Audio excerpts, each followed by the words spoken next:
Hi, welcome back to Blue Mountain Bushcraft and Outdoors. Today we are out here in the very wet eastern woodlands of Pennsylvania to do a Gauntlet review of the Entrek Forester.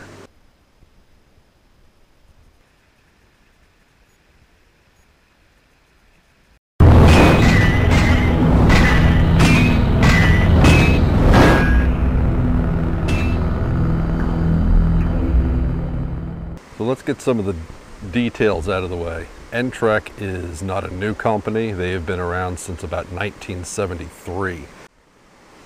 Entrek is a one-man shop run by Ray Ennis. Like I said, Ray has been making knives since 1973, so he's no newcomer to the knife making scene. The guy knows what he's doing. All of his knives are handmade by him. They use 440C steel and black micarta canvas handles. He has got a ton of different designs. I'm going to put a link to his website down below so you can go check them out.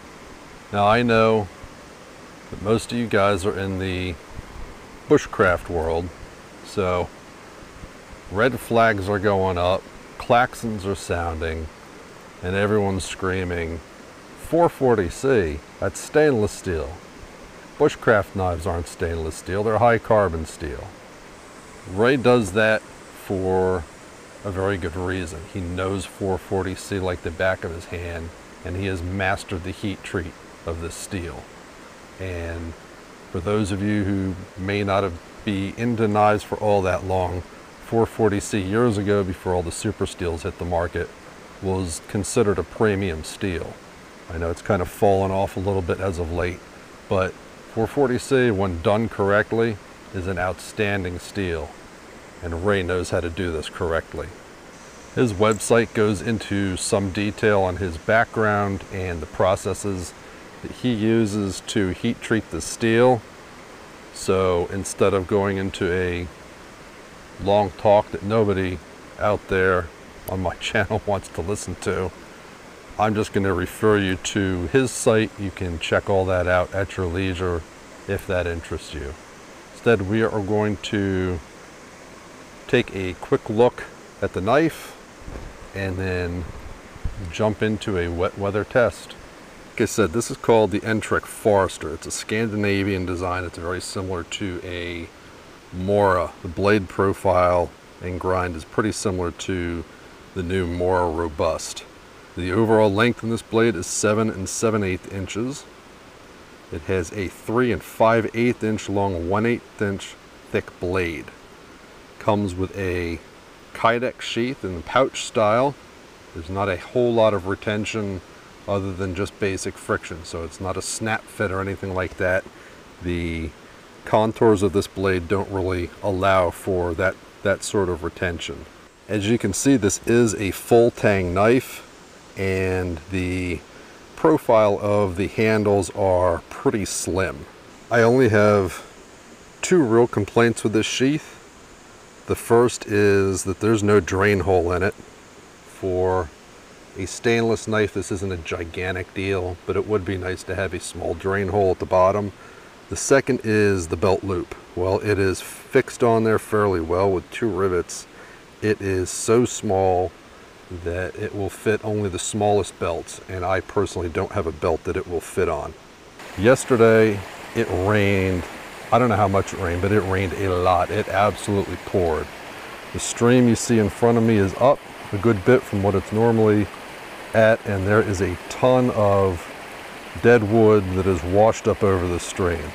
Everything on the forest floor is soaked, and I expect anything from that pile of wood to be doubly soaked.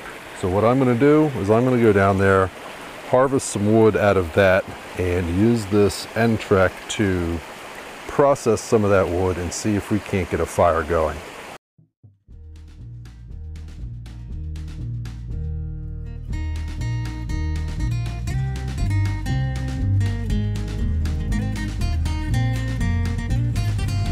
Okay, this is what I've gathered. We've got some dead hemlock that is absolutely soaked on the outside. Split it down, levering it against a couple of trees, So there is some dry stuff on the inside here. We've got a bunch of hemlock twigs, again soaked, and some birch bark, which is also completely soaked.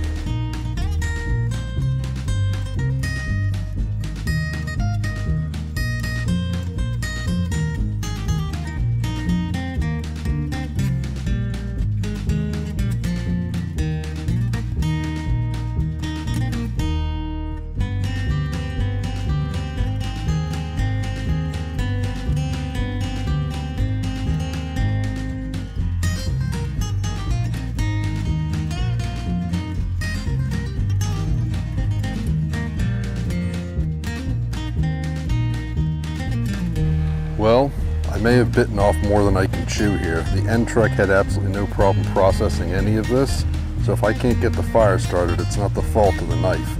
But this wood is wet through and through.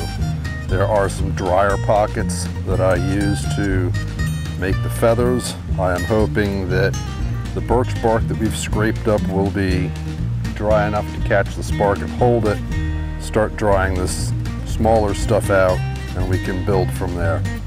But the Entrek had no issues processing the wood down.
Okay, so what are my final thoughts on the Entrek Forester? Well, it was an excellent tool to process that wood down.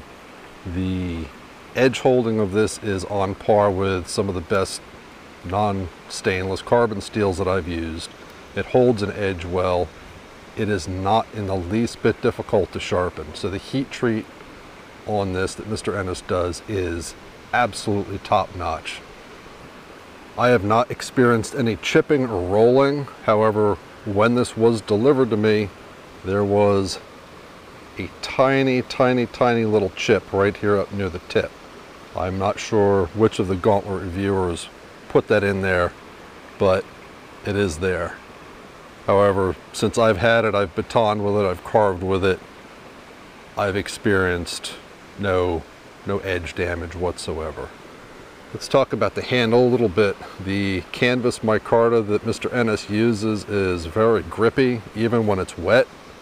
It provides a lot of traction for your hand, which is good, because there's nothing else preventing your hand from riding up on that blade. So you've got a very good grip. It is contoured down towards the handle, so if you're doing chest lever cuts or something like that, it provides a pretty comfortable grip.